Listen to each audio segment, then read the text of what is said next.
Bonsoir et bienvenue à tous, ravi de vous retrouver pour cette nouvelle édition. Dans l'actualité de ce samedi 7 juin, une voiture qui chute dans un caniveau. Les images ont fait le tour du web.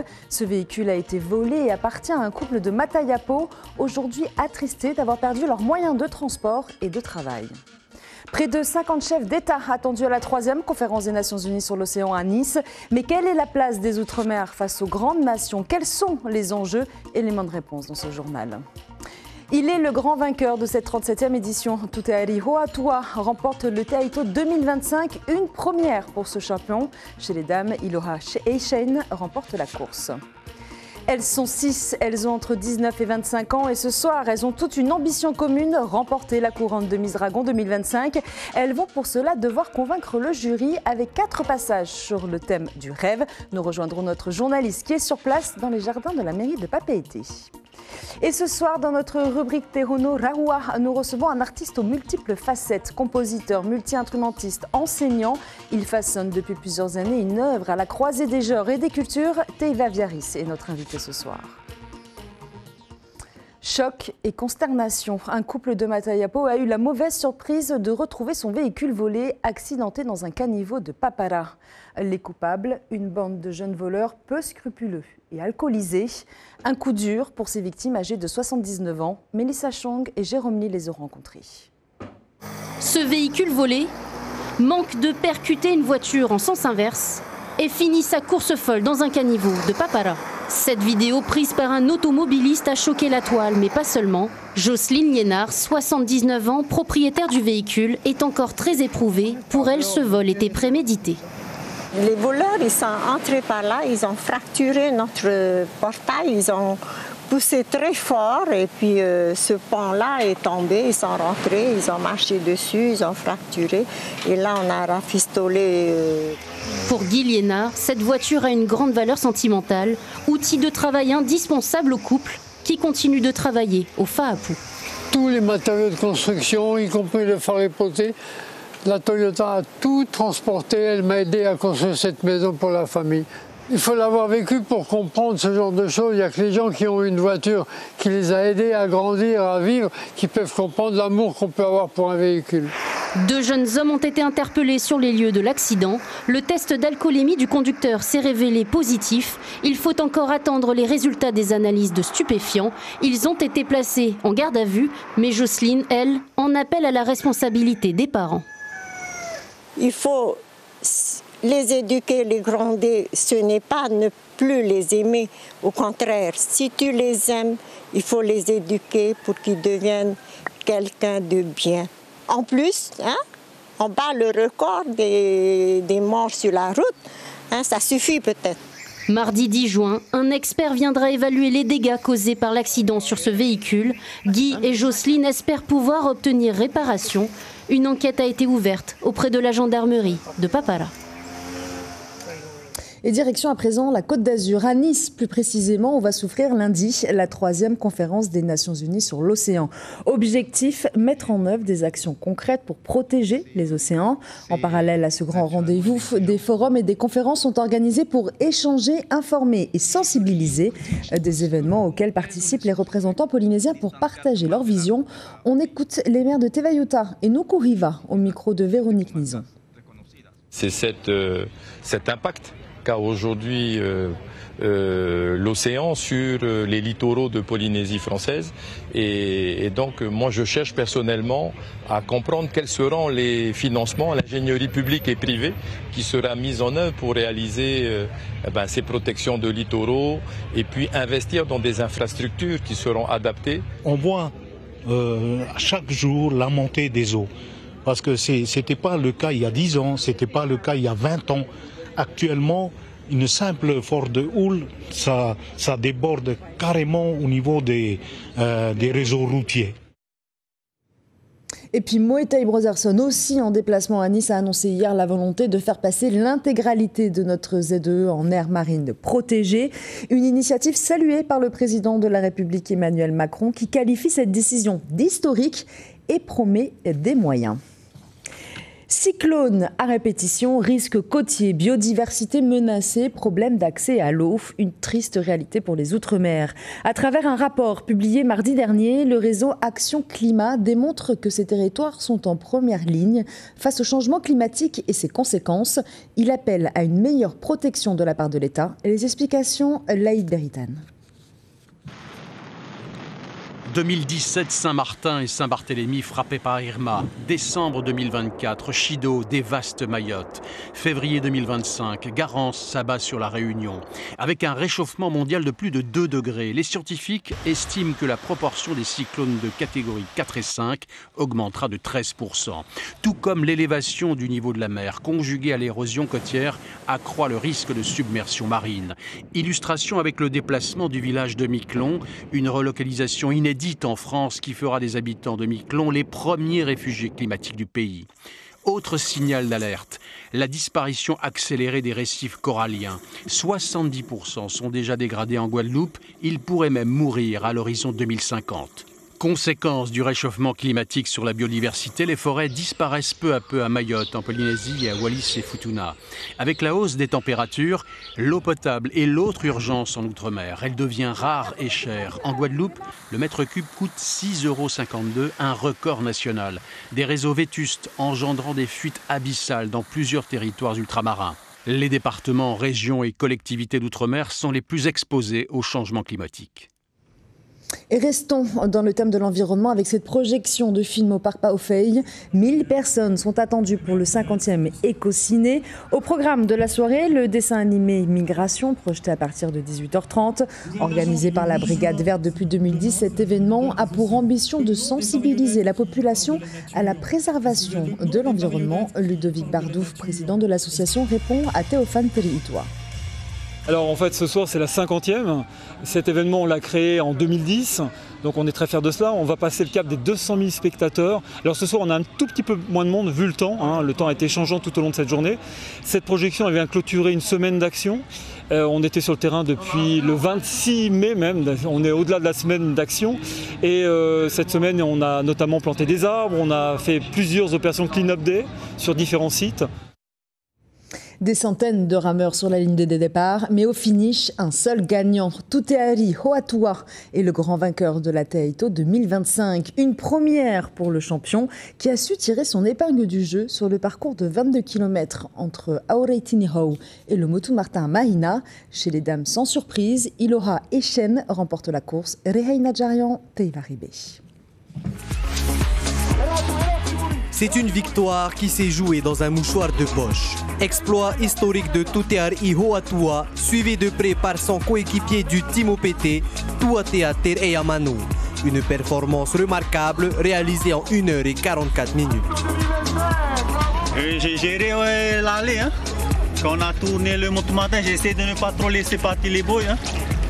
Et quand ça a soufflé, je me suis dit ok, c'est cette année ou jamais quoi. Et pourtant, dès le départ, la bataille est serrée sur le plan d'eau.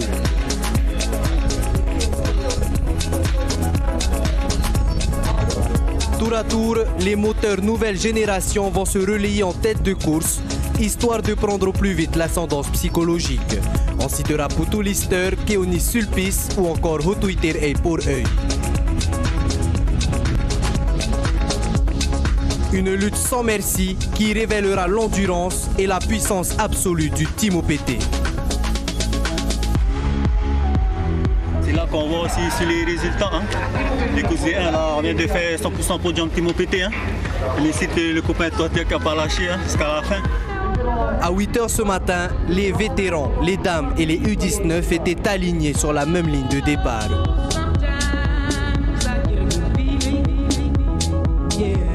Dès le début de la course, Iloha Echen prend le large. Elle offre un mano à mano mémorable avec son père Jean-Luc Echen, ancien champion de VA. Une lutte qui lui donnera une avance confortable. Elle finit championne dans sa catégorie pour la 4e fois d'affilée. C'est pas mal, je pensais y aller tranquille, mais il y a le vieux qui m'a foutu la pression dans la montée, donc on a tapé à le Cova et le vieux. Donc du coup ça m'a bien tiré. Et après je suis arrivée à la bouée à la pointe et là je vois le paquet des juniors, je dis ah mes gars, du coup J'ai essayé de taper pas les juniors, puis dans le paquet des juniors, en fait, il y en avait qui avaient le t-shirt rose. J'étais là, j'ai pas vu des t-shirts roses. Donc du coup, j'ai mis focus sur les t-shirts roses, mais en fait, c'était des gars. À l'aller, c'était plus fort le vent à l'aller qu'au retour. Donc j'ai essayé de gérer l'aller et au retour surfer le plus de vagues possible. Chez les vétérans U40, on note la belle performance de Georges Kronstedt qui conserve son titre de champion. Un magnifique doublé pour le Team OPT suite à cette victoire de son coach. Kaoli Vast brille au Challenger Series de Newcastle Surfest en Australie. Le champion olympique a gagné son ticket pour la finale après avoir remporté la demi contre l'Australien Ryan Callinan. Il affronte un autre Australien en finale qui se joue au moment où l'on vous parle. Quant à la plus jeune surfeuse de ces Challengers, la franco-tahitienne Tia Zebrowski s'est arrêtée, elle, en demi. Malgré un beau parcours, elle a perdu face à la Portugaise Veselko. Elles sont 6, elles ont entre 19 et 25 ans. Et ce soir, elles n'ont qu'une idée en tête, remporter la couronne de Miss Dragon 2025. L'élection commence à 20h dans les jardins de la mairie de Papeete, où nous rejoignons notre journaliste Melissa Chong, qui n'est pas toute seule, elle est même dans les coulisses. Yorana Melissa. Oui, bonsoir Suliane. Alors dans les coulisses, je peux vous dire que l'ambiance est plutôt détendue. Certaines candidates sont quelque peu stressées. Donc on écoute de la musique, on parle entre nous, on essaye de voir comment va se passer cette soirée d'élection. On voit aussi les maquilleurs et les coiffeurs qui s'affairent à faire que cette soirée soit la plus belle et que les candidates soient les plus belles. Alors j'ai avec moi la chaperonne d'une des candidates. Elle s'appelle Mareva. Bonsoir Mareva. Bonsoir. Alors dans quel état d'esprit est votre nièce ce soir? Alors, ma nièce, elle s'appelle Miliani Shankitam, c'est la numéro 4. Et je trouve qu'elle est très zen, très posée et elle est prête. Voilà. Comment s'est passée la préparation pendant 2 mois?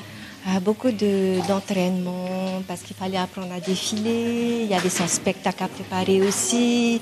Et c'est beaucoup d'heures de travail, mais je pense que ça va être un très beau spectacle. C'est une première pour vous de participer en tant que chaperonne à l'élection de Miss Dragon? Oui, c'est une première et ça me plaît beaucoup parce que je la conseille, je l'aide pour les tenues, la façon de poser et tout. Donc ça me plaît beaucoup. Merci Mareva d'avoir été en direct avec nous. Alors voilà, ce qu'on peut dire, Suliane, c'est que la 53e Miss Dragon sera élue ce soir dans les jardins de la mairie de Papeete devant 1500 personnes. Merci beaucoup Melissa Chang et Teiva Ribé à la caméra. Et surtout, ne ratez pas cette élection qui sera à suivre en direct en Facebook Live sur notre page Polynésie la première à partir de 19h55. Et place désormais à notre pause musicale du samedi soir, Te Hono Rahua.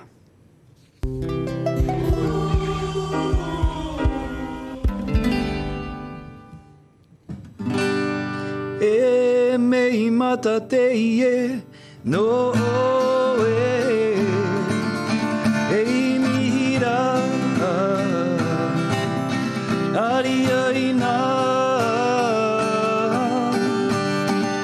e oa oa atu ara no e mei mata mai te mei mata no. Teiva, merci d'être avec nous ce soir. Une belle entrée en matière. Alors, vous avez sorti votre premier single le 4 juin, Hero A, une ode poétique au peuple polynésien, à son lien avec l'océan. C'est d'ailleurs un titre qui sort à quelques jours de la journée mondiale de l'océan. Pourquoi ce single? Quel est votre lien, vous, avec l'océan? Mon lien avec l'océan, je pense qu'il est aussi fort que celui qui unit tous les enfants de Polynésie. Quand on est ici, quand on grandit ici, on est forcément attaché à la mer d'une manière ou d'une autre, que ce soit par la pêche pour certains, le VA comme on a vu, le surf. On grandit tous en jouant dans l'eau et forcément on s'y attache. On se rend compte aussi que c'est un patrimoine qu'il faut protéger. Et voilà, forcément ça inspire aussi ma musique et ça nourrit mon imaginaire sonore, donc ça influence la manière dont je vais écrire mes chansons et ça rejaillit forcément dans mon travail. Alors justement, pour ce single, vous avez collaboré également avec des artistes à la fois du Fénois mais aussi d'ailleurs. Oui. Le clip est un clip animé qui a été réalisé par Nespi, c'est bien ça, oui. Qui est un Mexicain. Oui. Pourquoi cette collaboration ? Justement parce que pour moi le thème de l'océan c'est quelque chose d'universel, d'international en tout cas, et Nespi et moi on est deux personnes qui se sont rencontrées sur internet et on est très vite devenus très fans l'un de l'autre et on s'est découvert un amour mutuel pour l'océan. C'est ce qui nous a aussi décidé à faire ce projet ensemble et je trouvais ça beau de transgresser un peu les frontières, d'aller chercher un collaborateur artistique ailleurs pour développer ce thème-là. Voilà. Alors la collaboration c'est quelque chose que vous connaissez, oui. Et vous faites notamment, vous collaborez notamment au Heiva. Vous avez été élu meilleur compositeur au Heiva Tahiti 2022, meilleure composition mélodique au Hura Taperu 2018. Votre rapport cette fois à la culture polynésienne? Forcément elle m'habite parce que j'en suis issu déjà, je suis de filiation polynésienne par ma mère et donc j'ai été bercé par les rythmes, les danses, les chants locaux depuis que je suis tout petit et ça fait partie de mon identité. Je me suis expatrié à un moment comme pas mal de jeunes de ma génération pour mes études, mais quand je suis revenu j'avais une envie de reconquête de mon identité qui est voilà, l'identité de notre peuple et j'avais vraiment envie de participer à ce mouvement collectif là. Ma femme elle est très impliquée dans la culture depuis longtemps et c'était du coup assez naturel pour nous de rejoindre ce mouvement ensemble. Vous avez commencé la musique assez jeune, à l'âge de 12 ans si je ne me trompe pas. Pour vous la musique c'est quoi? Est-ce que c'est aussi une manière peut-être de vous raconter une espèce de journal intime? C'est exactement ça même. En fait, c'est très personnel et c'est une manière aussi de se découvrir soi-même. Moi, je le prends comme un prétexte à l'auto-exploration et je me découvre souvent des versants de ma personnalité que je soupçonnais pas une fois qu'une musique est sortie. Je me surprends à me découvrir. Et par exemple, qu'est-ce qui peut ressortir dans une musique et qui finalement est peut-être un trait de votre personnalité ou peut-être qui raconte quelque chose de précis de votre vie ou...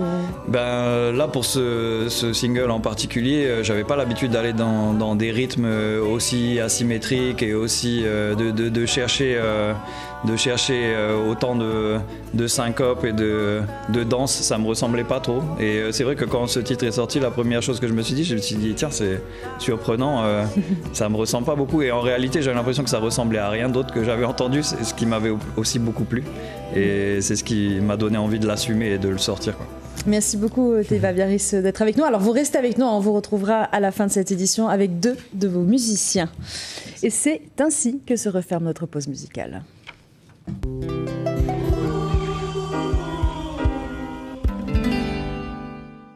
Plus de 60 personnes de l'association École de voile d'Aroué mobilisées toute la journée dans 4 grandes surfaces de Tahiti. L'idée, collecter des denrées alimentaires pour la saga du 6 juillet prochain qui va accueillir 720 enfants. L'objectif aujourd'hui, atteindre les 1000 litres de lait et vendre les 2500 t-shirts. Les précisions d'Eva Elmont au micro de Jérémy. C'est important pour nous parce que ça nous permet de récolter les goûters pour les enfants qui vont venir pendant la saga. Ça nous permet aussi de lever un peu de fonds pour compenser si jamais on n'a pas ce qu'il faut. La vente de t-shirts va nous permettre d'acheter d'autres produits qu'on a besoin. L'information principale de ce samedi 7 juin, coup dur pour un couple de Matayapo qui a retrouvé son véhicule volé dans le caniveau à Papara. Sous l'emprise de l'alcool, les voleurs ont été interpellés. Une plainte a été déposée et une enquête est en cours.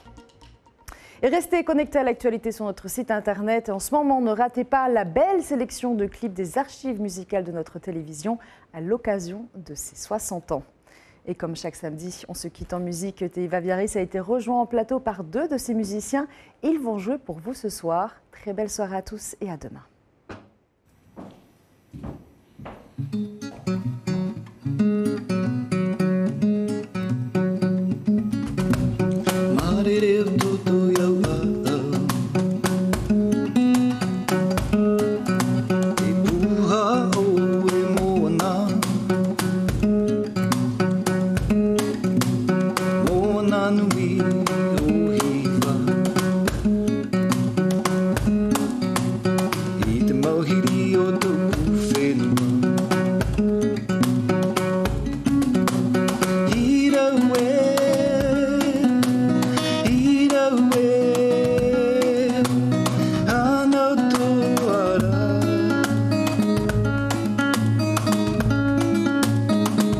tua te are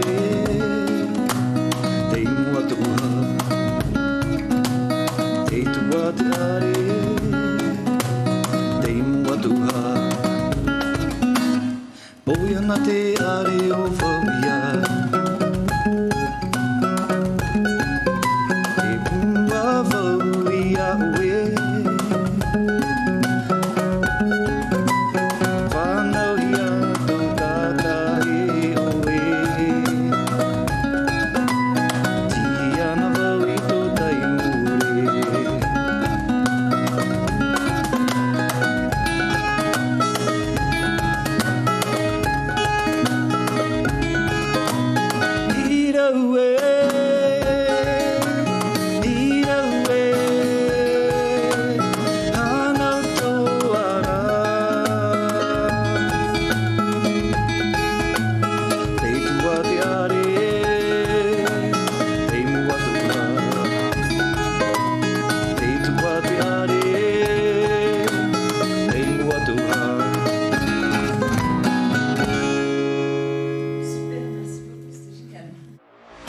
Retrouvez toute l'info sur WhatsApp en scannant notre QR code.